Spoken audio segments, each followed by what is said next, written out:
يا أيها الذين آمنوا كونوا قوامين لله شهداء بالقسط ولا يجرمنكم شنآن قوم على ألا تعدلوا اعدلوا هو أقرب للتقوى واتقوا الله إن الله خبير بما تعملون.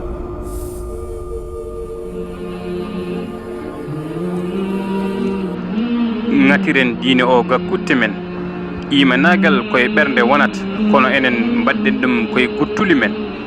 woto won kay ndiya ala fof mbiya hay goto jogaki, won haalaluji lohni bittali men, kono biido ya looto yiɗi ko laaɓa dondoɗen ko hakke ndi beele ene hakkindo ottali men ma nan ma yi yoga yimɓe ne jedda waliyaɓe men, kono kadi jeddo mo Allah hokki elle ma mbiya ko Allah yeddata ko Allah jeyi ɓural o rokka mo jola.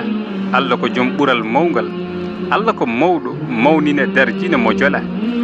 majjudema ɗum ɗo min kam andini kam an aɗa manki jabde haala Allah ka beele on nanani yoga e haalaluji ha joni eɓe goodi eɓe kaala ma yiɓe eɓe mbiya ɓe guitta ɓural ngal Allah ne hokki jeyaɗo mum.